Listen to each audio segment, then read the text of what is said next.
Senator Sanders, welcome back. So where are we at on the Build Back Better bill? And also I want to get into the defense spending bill. Good. Well, a lot is happening. As you know, recently the House passed what the Senate passed several months ago, and that is the infrastructure bill. And Tom, as I'm sure you are more than aware, for decades now, you've had Republican presidents and Democratic presidents talking about our crumbling infrastructure and the need to rebuild our roads, bridges, water systems, wastewater plants, broadband more recently. And that bill does that. So this is $550 billion of new money to create a whole lot of good-paying jobs doing what should have been done decades ago. It's not just roads and bridges. It's water systems all over this country are in really deep trouble. You got millions of people, when they turn on the water faucet, can't drink the water that comes out of the tap. So this is a major step forward in terms of good jobs and bringing our country up to the 21st century. So it's good now. And then on top of that, obviously, the House just last week passed the Build Back Better plan. And this doesn't deal primarily with physical infrastructure. It deals with the needs of our people and with climate. And now it comes to the Senate. And you're hopeful that it's going to pass?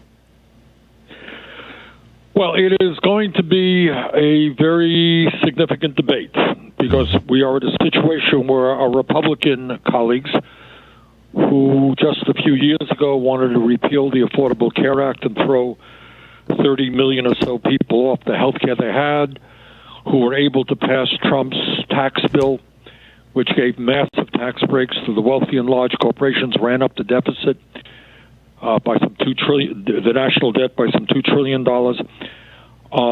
We do not have one Republican vote to address these crises facing working families, not one.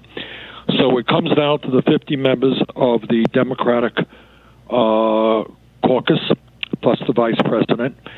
And it is no great secret that we have some pretty conservative members who want to weaken the legislation, and we have some progressive members who want to strengthen the bill that came from the House.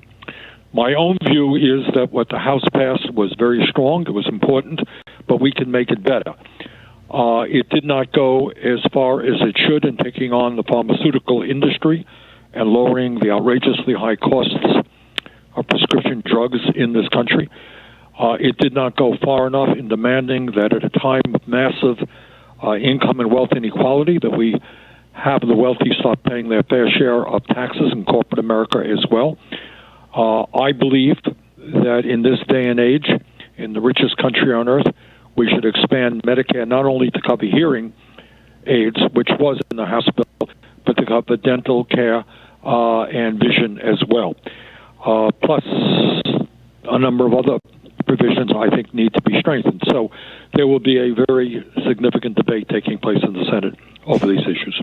Senator, after the Republican Great Depression back in the late 1920s, early 1930s, Franklin Roosevelt came into office and spent an enormous chunk of our GDP, or a percentage of our GDP, on infrastructure. I'm sorry, I don't remember the numbers right now. It's been a few months since I was reading about this and actually writing about it.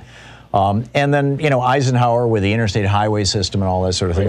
So leading at least in the 3 decades leading up to the 1980s, up to the Reagan administration, we were averaging over 1% of GDP a year being spent by the federal government on maintaining our country's infrastructure.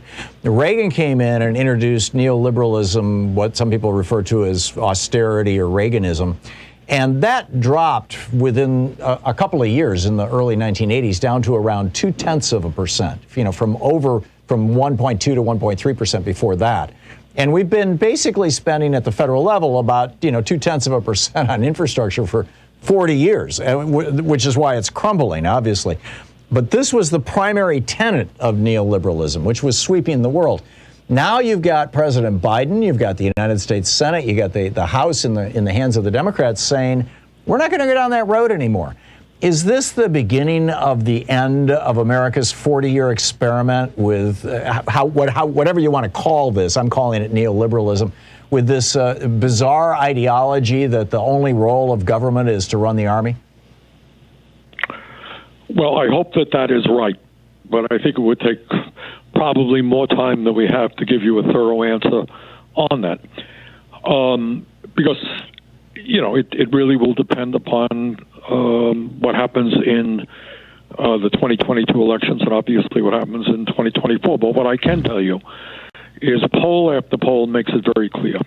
The American people are disgusted with the unbelievably obscene levels of income and wealth inequality that exists, where the top 1% now owns more wealth than the bottom 92%, where during the pandemic the billionaires made out extraordinarily well while thousands of workers died doing their essential jobs, trying to keep the economy going. So I think people are seeing all of that income and wealth inequality, and they're asking why it is that the very, very rich get much richer while so many people are struggling, why it is that we have the highest rate of childhood poverty of almost any major country on earth, why we have almost 600,000 people sleeping out on the street, why we are the only major country on earth not to guarantee health care to all as a human right, not to have paid family and medical leave. Why do we pay the highest prices in the world for prescription drugs? Why are we not leading the world in combating climate change? So I think a lot of people are asking those questions. And my Republican colleagues don't have an answer to those issues because they don't even ask those questions.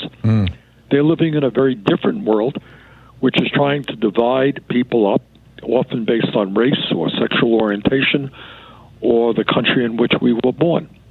And unless Democrats get their act together, in my view, and very quickly make the case to the working class of this country that if you're going to vote for Republicans, what you're going to do is end the effort we have made to eliminate or to cut back on childhood poverty, to create the millions of good-paying jobs that are desperately needed. We got to make that case a lot stronger, I think, than we have. But that's where we are. Two of the things that polled really well coming out of the 2020 election, and that Donald Trump exploited, were the decriminalization of marijuana, and I think far more importantly, so-called free trade. Moving our jobs overseas.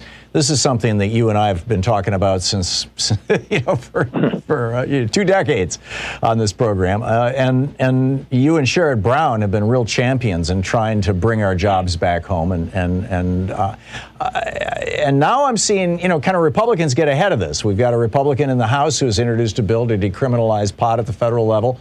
That's very popular. We've got Republican, it was Donald Trump who came out in 2016 and said the unmentionable for the last 40 years, that our free trade policies were a disaster.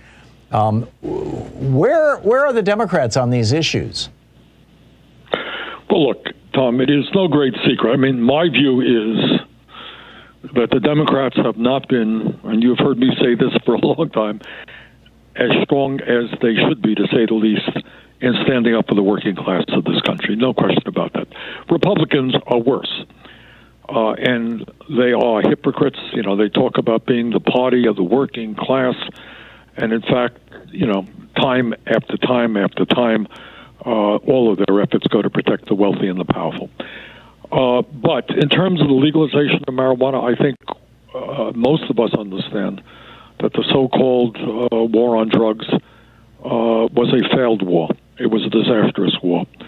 And many, many millions of people suffered as a result of that. And it is my view, and has been my view for a number of years, that we should move to the complete legalization of marijuana, and that we should expunge the records of those people who are arrested for possession.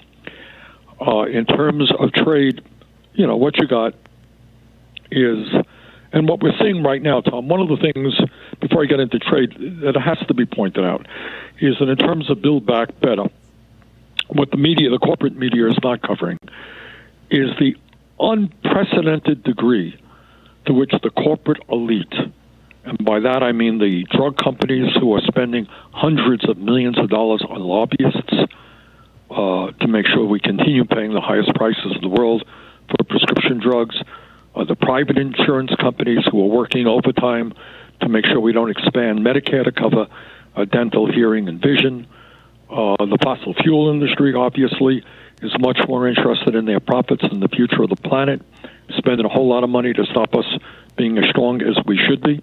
And, of course, the very rich who don't want to pay their fair share of taxes for spending money. So what you have, and you know, this is, I know you know this, your listeners know this, but corporate media doesn't talk about it very much, is you have a Congress which is significantly dominated by campaign contributors from the wealthy, and by the PACs that fund these contributions, and by the lobbying efforts of the wealthy and the powerful. And really, what Build Back Better is about is trying to determine whether or not we are going to have a government that stands up for the middle class and the working class of this country, for the children, for the elderly, for our climate, or whether or not we're going to be dominated again by the greed of the big money interests. And I believe there's Buy America provisions in there, aren't there? Yes, there are. There are. And I think getting back to this issue of so-called free trade, it is just amazing to me, that when the corporate elite decided years ago, decades ago, they said, well, why do we want to pay workers in America a good wage when we can hire people in China and other desperate countries for pennies an hour? That's what they wanted, and that's what they got, and that's obviously what we've got to reverse. Yeah, there you go. Senator Bernie Sanders.